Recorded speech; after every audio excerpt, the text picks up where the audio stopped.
Assalamualaikum warahmatullahi wabarakatuh. Mohon izin memperkenalkan diri, nama saya Oktavin Hartal Rianto, nomor NIM 21100046 dari 1B 1 Keperawatan. Di sini saya akan menjelaskan tentang komunikasi efektif dalam hubungan interpersonal dengan klien. Selanjutnya, pengertian dari komunikasi efektif. Komunikasi efektif ini merupakan komunikasi di antara para petugas pemberi pelayanan yang dilakukan secara tepat waktu, akurat, lengkap, jelas, dan juga dapat dipahami oleh penerima, sehingga komunikasi efektif ini dapat mengurangi kesalahan dan menghasilkan perbaikan untuk keselamatan pasien. Komunikasi dapat dilakukan secara tiga. Yang pertama yaitu secara verbal, yang kedua secara tertulis, yang ketiga secara elektronik. Adapun teknik dari komunikasi efektif, yang pertama, rumuskan masalah, sampaikan dengan jelas dan tepat waktu. Dengarkan pendapat, pahami kemungkinan dipandang dari sudut orang lain. Kemudian, kendalikan perasaan, dan yang terakhir, pastikan bahwa si penerima paham dengan maksudnya. Ada juga hambatan dari komunikasi efektif. Yang pertama, terdesak waktu, mendengarkan secara selektif, perbedaan status, kredibilitas sumber, terlalu banyak sumber informasi, persepsi, perbedaan nilai, bahasa kelompok, dan yang terakhir, kerangka berpikir. Kemampuan mendengarkan atau disebut juga dengan listening merupakan kesediaan untuk sungguh-sungguh memberikan perhatian dan berkonsentrasi atas konteks pembicaraannya.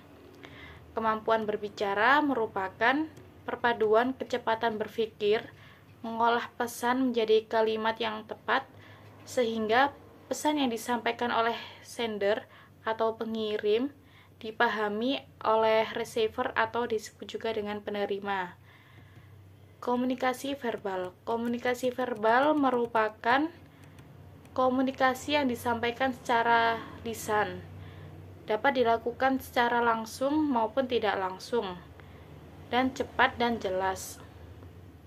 Komunikasi tertulis merupakan metode komunikasi yang lebih akurat daripada komunikasi verbal, dan kesalahan masih mungkin terjadi. Selanjutnya, komunikasi nonverbal. Komunikasi nonverbal ini dilakukan saat memberikan respon pasien dan saat memberikan asuhan keperawatan pada klien dengan melihat respon pasien dan juga dengan cara memberikan sentuhan pada pasien. Komunikasi elektronik merupakan komunikasi yang dilakukan dengan menggunakan media elektronik, seperti menggunakan email dan fax. Komunikasi interpersonal. Komunikasi interpersonal merupakan komunikasi antar pribadi, yaitu interaksi tatap muka antar dua atau dari beberapa orang, di mana pengirim dapat menyampaikan pesan secara langsung dan penerima dapat menanggapi secara langsung. Adapun juga hubungan dari interpersonal, yaitu sebagai seperangkat harapan di antara dua orang atau anggota-anggotanya mengenai perilaku mereka berdasarkan pola interaksi di antara mereka. Siklus hubungan dari interpersonal ada 5. Yang pertama, tahap perkenalan, tahap penjajakan, tahap penggiatan, tahap pengikatan, dan yang terakhir tahap kebersamaan.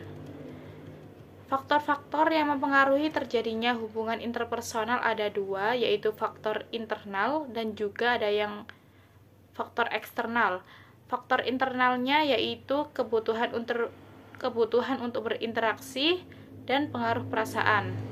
Faktor eksternalnya yaitu kedekatan, daya tarik fisik, kesamaan, kemampuan, dan yang terakhir kesukaan antar timbal balik.